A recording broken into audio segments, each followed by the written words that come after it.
சைத்தானுடைய பயானை திருக்குர்ஆனிலே கேள்விப்பட்டிருக்கிறீர்களா? 14வது அத்தியாயத்தின் 22வது வசனம். அந்த சைத்தான் மக்களை பார்த்து செய்கிற பயான். வகால சைத்தானு லம்மா குலியல் அம்ர், அல்லாஹ்வினுடைய தீர்ப்பு தெளிவாக சொல்லப்பட்ட பிறகு சைத்தான் பேசுவான். இன்னல்லாஹ வஅதக்கும் வஅதல் ஹக் வஅதுக்கும் ஃபஅஹ்லஃப்துக்கும். அல்லாஹ் உங்களுக்கு ஒரு வாக்கு தந்தான், நானும் உங்களுக்கு ஒரு வாக்கு தந்தேன். அல்லாஹ் கொடுத்த வாக்கில் அல்லாஹ் உண்மையானான், நான் என்னுடைய வாக்கில் உங்களுக்கு மாறு செய்து விட்டேன். சைத்தானுடைய பயான். மக்கள் எரியிற அடுப்பில் எண்ணெயை ஊற்றுவதை போல வெந்து நிற்கிற மக்கள் மத்தியில் இவனுடைய ஒரு பயான், சிறப்பான பயான், சிறப்பு சொற்பொழிவு. அல்லாஹ்வும் வாக்கு கொடுத்தான், நானும் வாக்கு கொடுத்தேன்.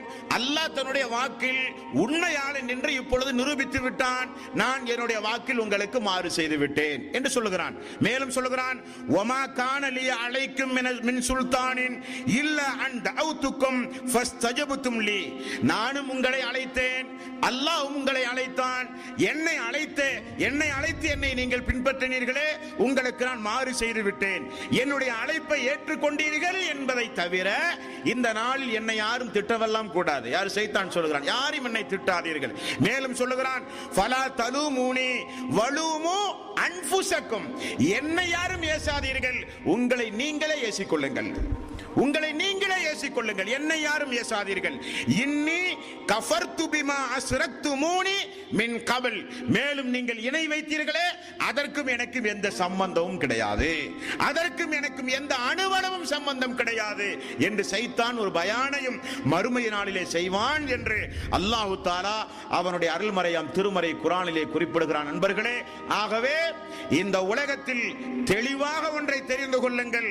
அஷ்ஹது அல்லா இலாஹ இல்லல்லாஹ், வணக்கத்திற்குரியவன் அல்லாஹ் ஒருவனை தவிர யாருமே இல்லை என்கிற ஏகத்துவத்தின் அடிப்படையில் வாழ்ந்து மரணித்த மக்களுக்கு மட்டும்தான் அந்த நாளில் விமோச்சனம். அந்த நாளில் விமோச்சனம். அல்லாஹ் நம்மை படைத்து எல்லா வசதி வாய்ப்புகளையும் நமக்கு தந்து நிறைய எதிர்பார்ப்புகளோடு அல்லாஹ் தஆலா இருந்து அவனுடைய எதிர்பார்ப்புகளை எல்லாம் புறக்கணித்து விட்டு இந்த உலகத்தில் அவனுடைய அருள்கொடைகளை எல்லாம் அனுபவித்து அவனுக்கு நேர்மாறாக நடந்தால் அல்லாஹ் விடுவானா? அல்லாஹ் விடுவானா?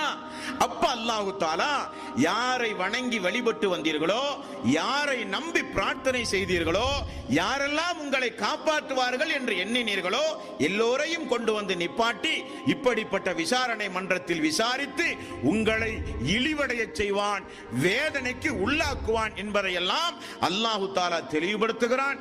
எல்லாம் அல்ல அல்லாஹ் தஆலா இணை வைப்பலிலே இருந்து நம்மையும் நம்முடைய மக்களையும் நம்முடைய நண்பர்களையும் நம்முடைய சமூகத்தையும் அல்லாஹ் தஆலா காப்பாற்ற வேண்டும்.